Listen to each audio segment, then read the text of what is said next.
வணக்கம். நான் உங்கள் பாஸ்கர் பேசுகிறேன். இந்த நம்ம பொங்கல் பண்டிகை அதை பற்றி எனக்கு எப்படி இருந்தது அந்த பொங்கல் காலகட்டம் அப்படிங்கிறத பற்றி தான் இந்த வீடியோ பேசிட்டு வரோம். போகி அன்றைக்கி நான் எப்போ போல் சாப்பாடு போட போனால் ஒரு இடம் அந்த பொங்கல் பண்டிகை கொண்டாடுறதுக்காக சுத்தம் பண்ணி அந்த இடத்துல கோடுகள் போட்டிருக்காங்க. அந்த இடத்துல குழந்தைகளும் பெரியவங்களும் விளையாடுறதுக்கு முன்னாடி அந்த இடத்துல விளையாடிட்டு இருந்தது நம்மளோட செல்ல பிள்ளைகள் தான். அங்கே அவங்க அந்த இடத்துல விளையாடிட்டு இருக்காங்க. அதுக்கப்புறம் அவங்கள கூப்பிட்டு வச்சு அந்த இடத்துல இருந்து வேறு இடத்துக்கு கொண்டு போய் அவங்களுக்கு நான் சாப்பாடு கொடுத்தேன். ஸோ அவங்க சாப்பாடு கொடுத்தாங்க. அடுத்த நாள் பொங்கல். அந்த பொங்கல் ஊரே கொண்டாடுற அந்த நாள் அன்றைக்கி அங்கே பொங்கல் விழா நடக்குது.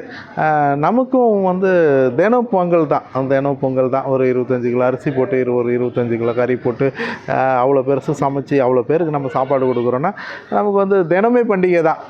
அதனால் அதுக்காக வருத்தப்படுறதில்ல. ஆனால் மக்களெல்லாம் சேர்ந்து ஒரு பக்கம் கொண்டாடிட்டு இருக்கும்போது நம்மளோட வேலை தினம் இவங்களோடவே ஒரு வாழ்க்கையாக இருக்குது. அப்போ அந்த பொங்கல் பண்டிகை இவங்களோட அந்த இடத்துல அவங்க மக்கள் எல்லாம் கொண்டாடிட்டு இருந்தாங்க. ஆனால் அதே இடத்துல அவங்களுக்கு எப்பவும் போல் அந்த சாப்பாடு கொடுத்தேன். அடுத்த இடத்துக்கு கொண்டு போனால் வேறு நாய்களோட சண்டை வரும். அதனால் அதே இடத்துல ஒரு ஓரமாக வச்சு நான் சாப்பாடு கொடுத்தேன். அவங்க எல்லாருமே சந்தோஷமாக சாப்பிட்டாங்க. இந்த சாப்பாடு கொடுக்குற பகுதியில் இருக்கிற புள்ளிராஜா அவனுக்கு திடீர்னு இதுக்கு முன்னாடி ஒரு நாள் கழுத்துக்கிட்ட பெருசாக ஒரு ஓட்டை விழுந்து மேகட்ஸ் வந்துருச்சு. அவருக்கு ஒரு மாத்திரை போட்டு அவனுக்கு வைத்தியம் பண்ணி அவன் குணமாயிட்டான். இப்போ நல்லா இருக்கான்.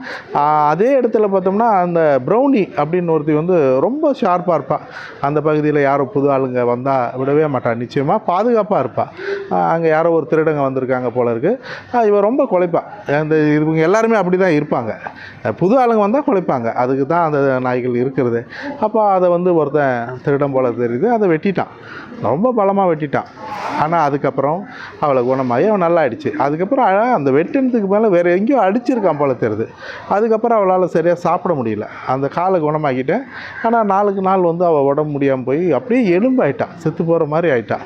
அப்புறம் சாப்பிட முடியாமல் இருந்தால் இப்போ அவளுக்கு தொடர்ந்து டாக்டர்கிட்ட கேட்டு அவங்க சொல்கிற மருந்து மாத்திரை. ஏன்னா அவளை பிடிச்சி கொண்டு போக முடியாது. இன்னொன்று கொண்டு போயும் அவ்வளோ மோசமாக இருக்கிறது திரும்பி வரலைன்னா மனசு கஷ்டமாயிடுது. அதனால் நானே மருந்து மாத்திரையை கொண்டு ஈரலில் வச்சு கொடுத்துட்டு இப்போ அவளுக்கு தனியாக நான் சாப்பாடு கொடுத்து அவளை பார்த்துட்டு வரேன். இப்போ ஓரளவுக்கு ஆரோக்கியமாக இருக்கா. இந்த மாதிரி எப்படின்னா நமக்கு தினம் ஒரு பண்டிகை. பெருசாக சமைக்கணும். அது ஒரு நாள் தவறாமல் செய்யணும். அதே மாதிரி அவங்களுக்கு முடியல, யாரோ மனிதர்கள் செய்கிற தவறுக்கும் நம்ம வைத்தியம் பார்த்து அவங்கள குணமாக்கணும். கருத்தடை பண்ணுறது, இந்த மாதிரி தேவைகள் தொடர்ந்து இருந்துகிட்டு இருக்குது. அப்போ அந்த தேவைகளை தாண்டி இப்போ இன்னொரு ஒரு நெருக்கடியான ஒரு சூழல் என்னென்னா, இப்போ நான் ராத்திரி ஒரு 10லேருந்து 11 மணிக்கு நான் சாப்பாடு ஆரம்பிக்கிறேன். நான் இந்த ஒரு பக்கெட்டை முன்னாடி வைக்க முடியுது. சின்ன சைடு பையில் ஒரு பக்கெட்டை மாட்ட முடியுது.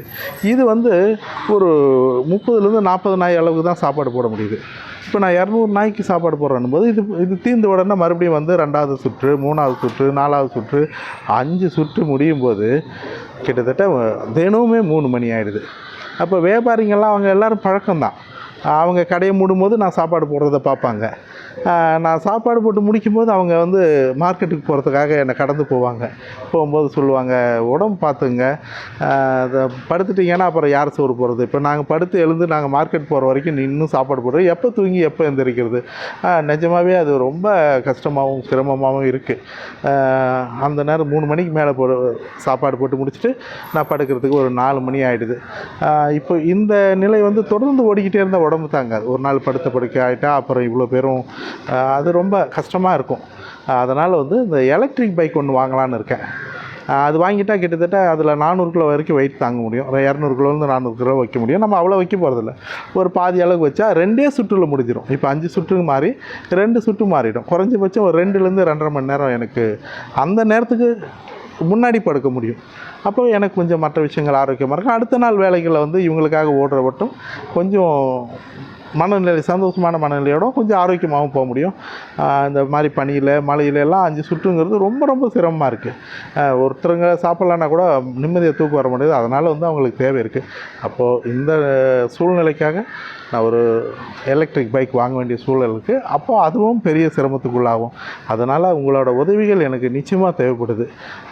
உங்களால் முடிஞ்ச உதவியை எனக்கு செய்யுங்க. ஏன்னா இதுவுமே சிரமமான சூழ்நிலையில் அடுத்து ஒரு பாரத்தை ஏற்றுக்கிறேன். அதனால் வந்து உங்களோட உதவி எனக்கு தேவைப்படுது.